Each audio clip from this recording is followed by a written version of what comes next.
todos. Hoy en Diagnóstico vamos a abordar una rama de la medicina que está marcada por el entorno en el que se presta, un entorno sin libertad.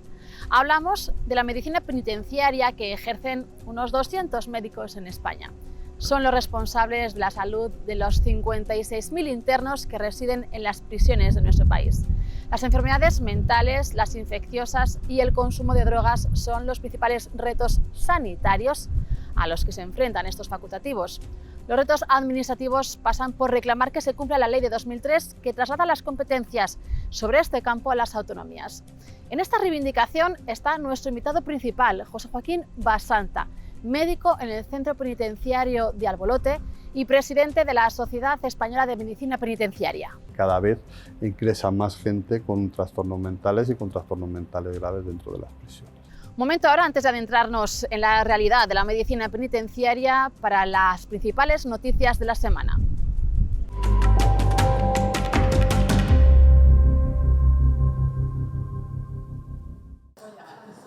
La Fundación Human reclama un abordaje de la obesidad que tenga en cuenta las condiciones metabólicas, mentales o socioeconómicas de los pacientes. Es muy importante no banalizarlo, es decir, abordar de una manera multidisciplinar, porque esto no se arregla solo haciendo ejercicio y haciendo dieta. Con la colaboración de Novo Nordisk ha elaborado el informe ASPO, que recoge el estigma que soportan las personas con obesidad respecto a otros enfermos crónicos y propone líneas estratégicas para un enfoque más humano y multidisciplinar.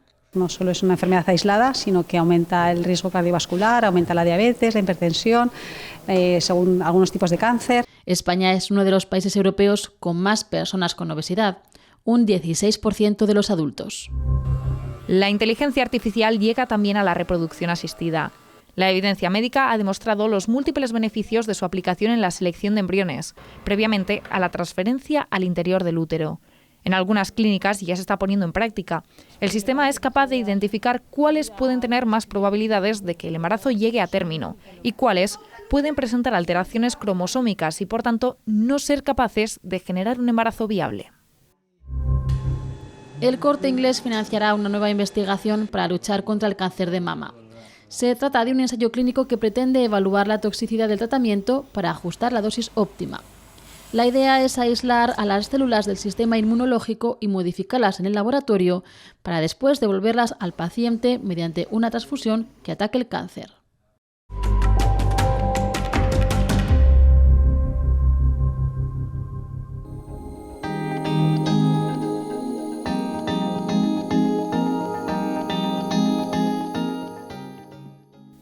Su mochila sanitaria va cargada con la patología de la sociedad general, pero además lleva el peso de sus hábitos y su estilo de vida. El mero hecho de ingresar en prisión y perder la libertad puede desencadenar enfermedades específicas. Hablamos de los más de 50.000 internos que pueblan las cárceles españolas. Hoy en Diagnóstico abordaremos la medicina penitenciaria, una sanidad llena de particularidades, por el entorno en el que se presta, en primer lugar, pero también por las limitaciones de su situación administrativa. Dependientes del Ministerio de Interior, a pesar de la ley que en 2003 ordenaba el traspaso de estas competencias a las comunidades autónomas.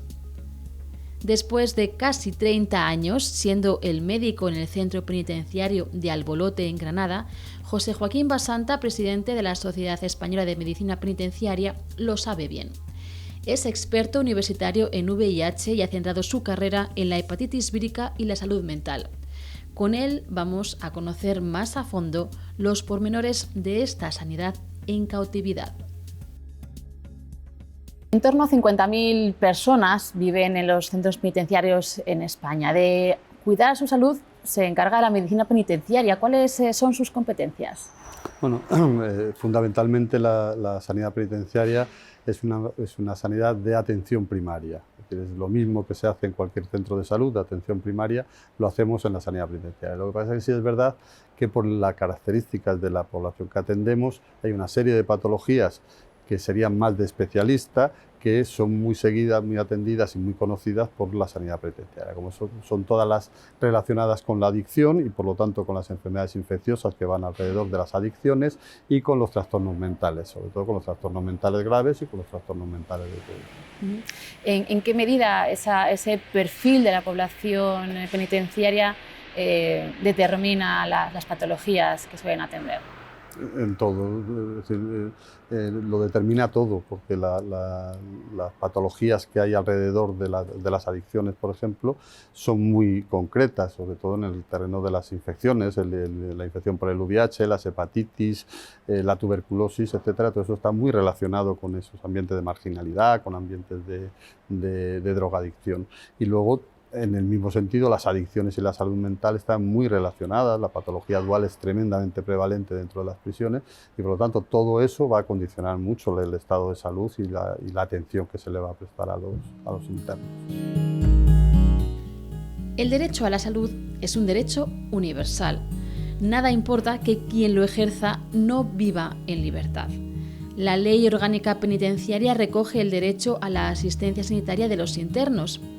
En ello se afanan los cerca de 200 médicos que en España trabajan en prisiones. Sus funciones principales son las consultas de atención primaria, las programadas y las urgentes. También el reconocimiento de los reclusos en el momento de su internamiento, aunque hay otras tareas que no son propiamente médicas.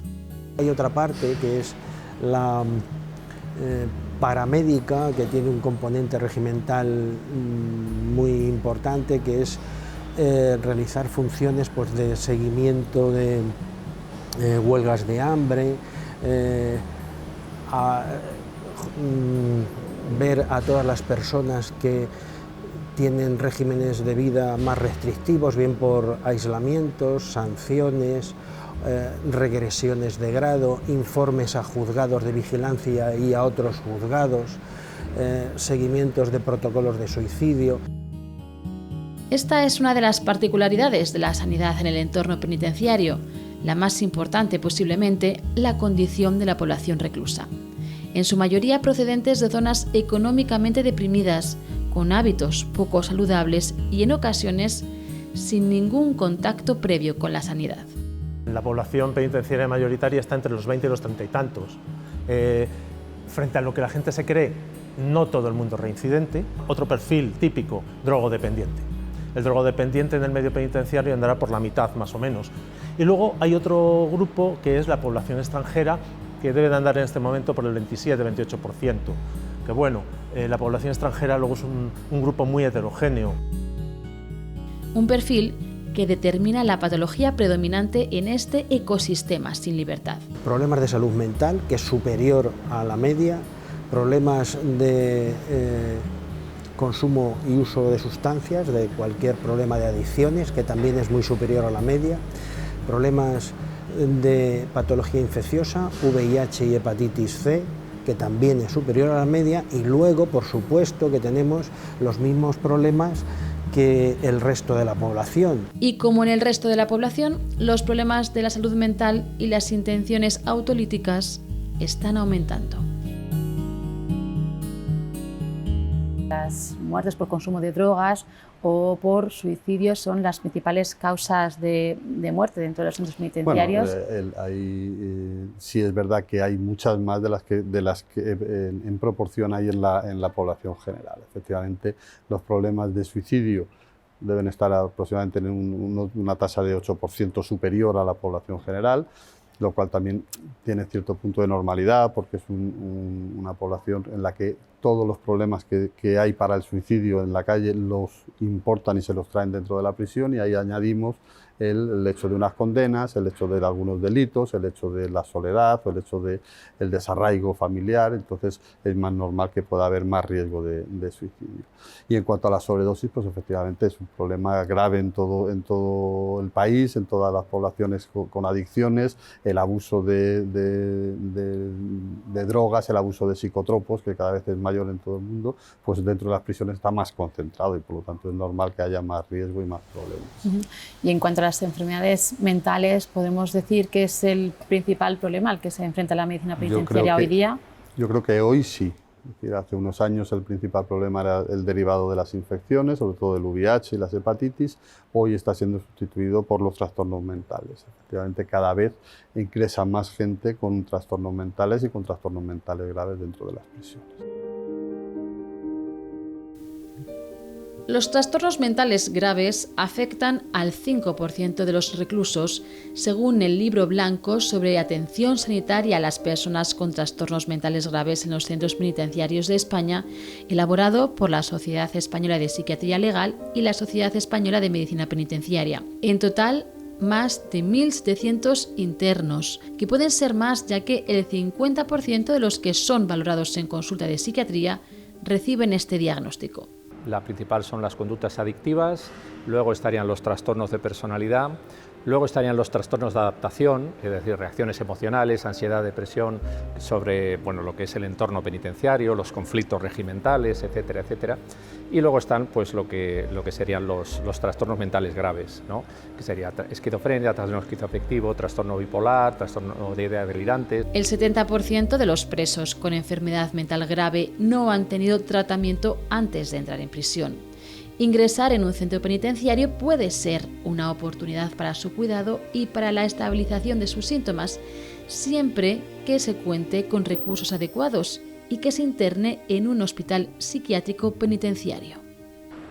Yo creo que la atención sanitaria al trastorno mental grave no es la atención adecuada.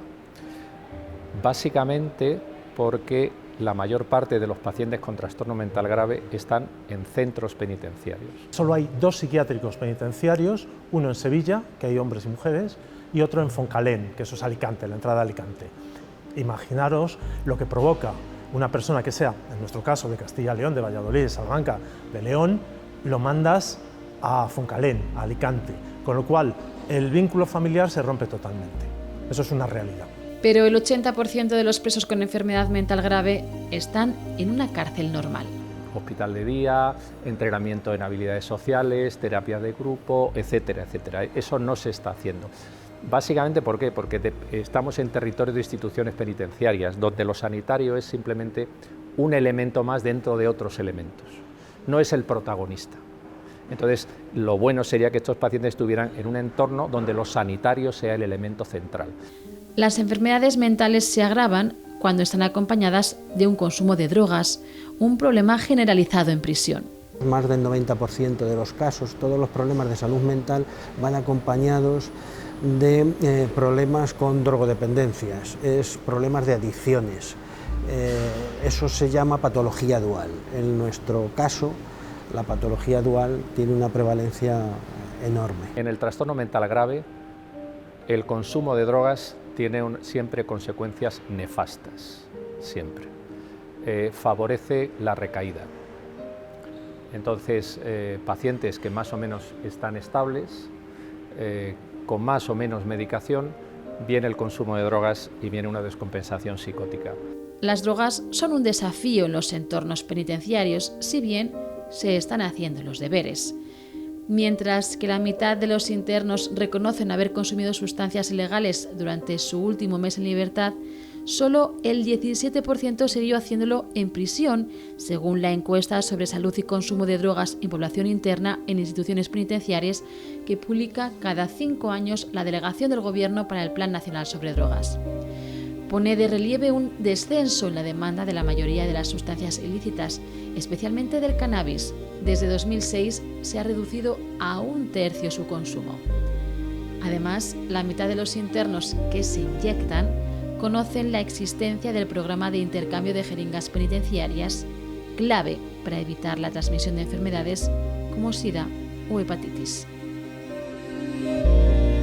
Los tratamientos oncológicos se proporcionan desde los centros penitenciarios. ¿Se puede hacer también diagnóstico? Bueno, un paciente con un cáncer diagnosticado va a recibir el mismo tratamiento que recibiría en la calle, que estuviera en su casa, exactamente en las mismas condiciones, no hay ninguna diferencia. La atención especializada está garantizada por los sistemas comunitarios de salud y por los convenios y las formas de transferencia de un sitio a otro, ¿no? En mi centro alguien tiene un cáncer y tiene que recibir radioterapia y sale a las horas en las que tiene que recibir su radioterapia o su quimioterapia, etc. La única diferencia es que en vez de irse después a su casa se viene a la prisión, no hay ninguna diferencia. Sí puede haber alguna diferencia en cuanto al diagnóstico.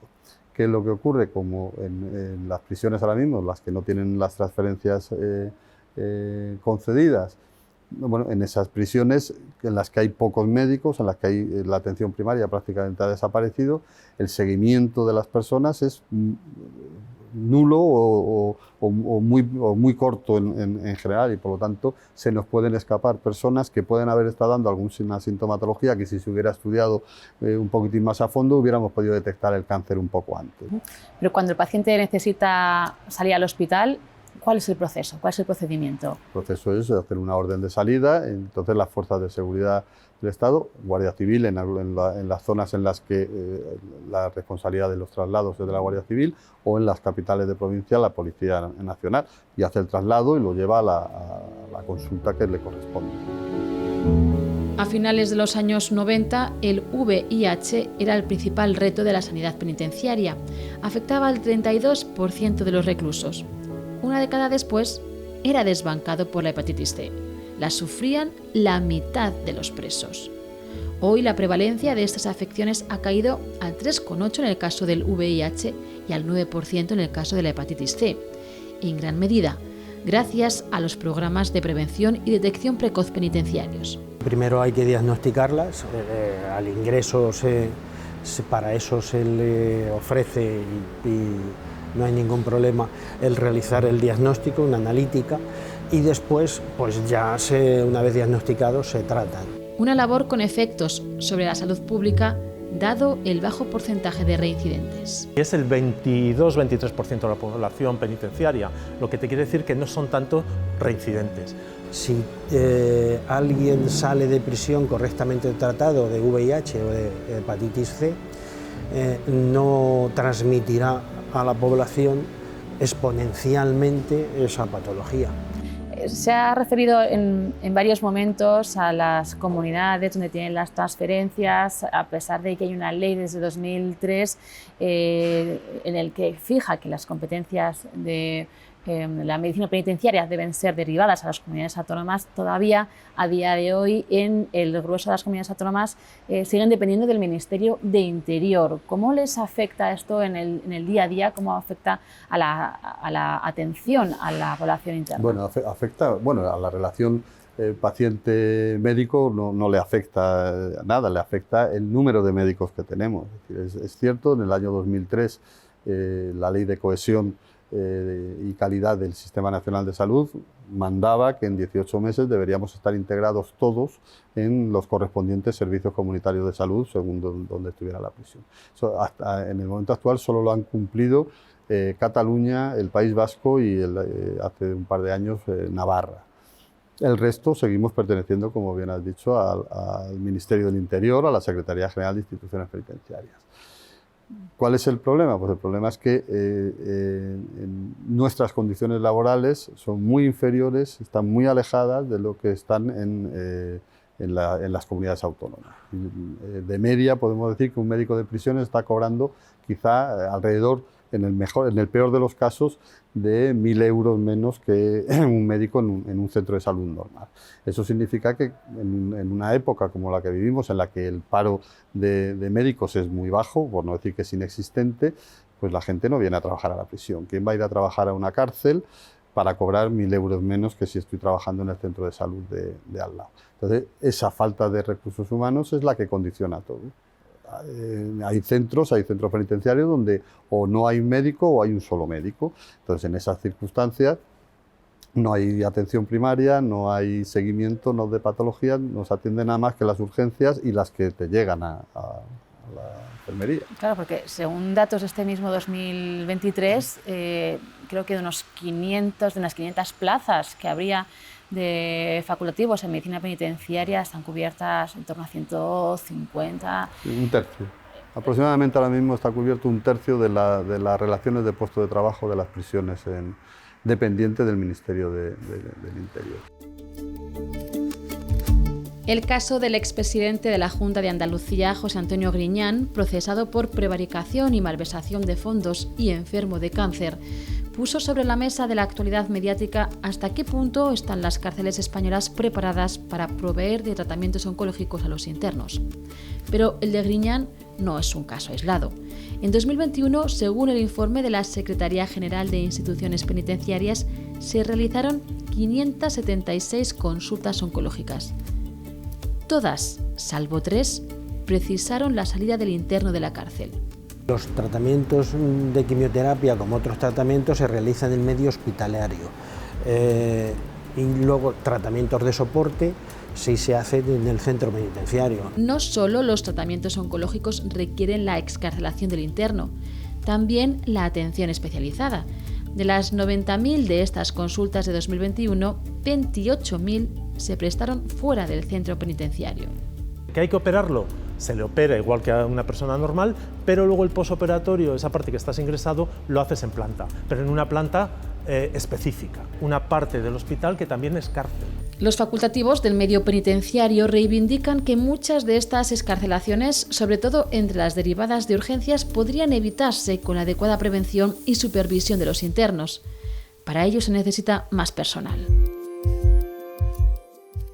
Se ha referido en varios momentos a las comunidades donde tienen las transferencias, a pesar de que hay una ley desde 2003 en el que fija que las competencias de la medicina penitenciaria deben ser derivadas a las comunidades autónomas. Todavía a día de hoy en el grueso de las comunidades autónomas siguen dependiendo del Ministerio de Interior. ¿Cómo les afecta esto en el día a día? ¿Cómo afecta a la atención a la población interna? Bueno, afecta a la relación paciente-médico no le afecta nada, le afecta el número de médicos que tenemos. Es cierto, en el año 2003 la Ley de Cohesión y Calidad del Sistema Nacional de Salud mandaba que en 18 meses deberíamos estar integrados todos en los correspondientes servicios comunitarios de salud según donde estuviera la prisión.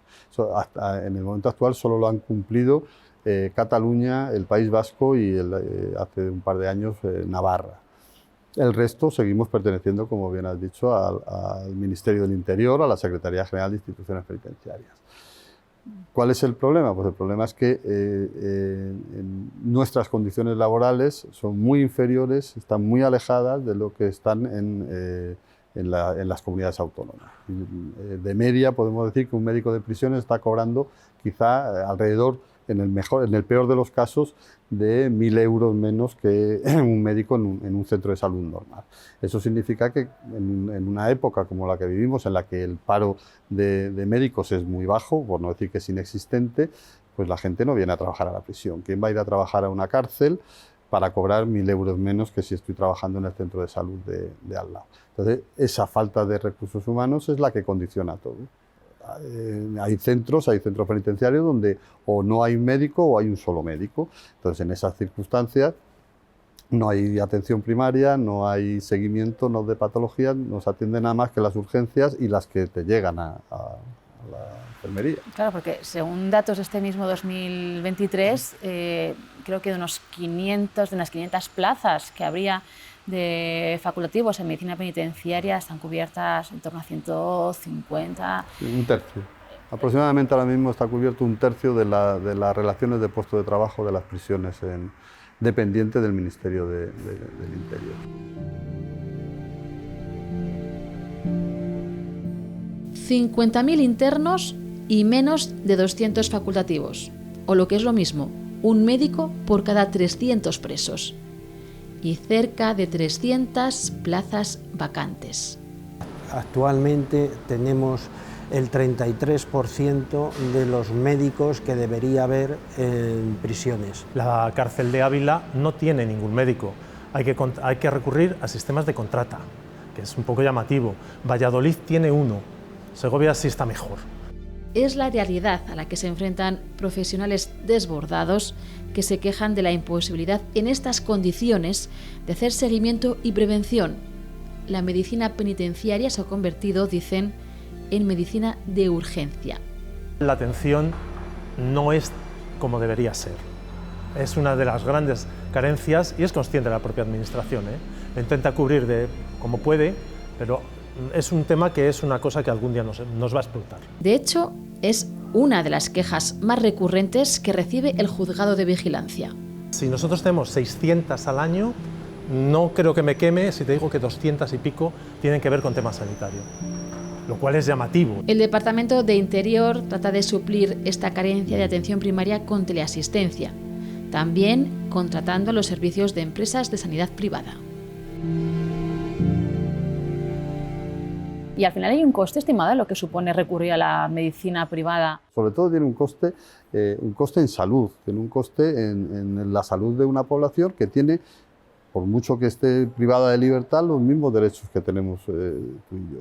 Y tienen derecho a una sanidad en las mismas condiciones que la población general. Está recogido así por las leyes, por la Ley Orgánica General Penitenciaria, está recogido en la Constitución. Todos somos iguales, pero menos ellos. Ellos no tienen derecho hoy a recibir la misma, o no es que no tengan derecho, es que no están recibiendo la misma asistencia con la misma calidad de la que se está proporcionando en la calle. Como Sociedad Española de Medicina Penitenciaria, ¿qué es lo que reclaman? Que se asuman ya de una vez las competencias y que podamos trabajar todos con los mismos problemas. Yo sé que no se va a solucionar todo de golpe y porrazo, pero sí que todos tengamos las mismas oportunidades para trabajar y las mismas oportunidades para recibir la asistencia sanitaria. Simplemente pedimos que se cumpla la ley, nada más, no es nada difícil. Son luces para estos 50.000 internos que desempeñan su labor en un entorno especialmente hostil, especialmente vulnerable, pero también especialmente agradecido cuando se trata tan solo de eso, de cuidar de la salud de personas. Aquí termina nuestro diagnóstico de hoy. Regresaremos en 7 días para seguir analizando la vida desde la perspectiva de la salud. No nos fallen, les esperamos.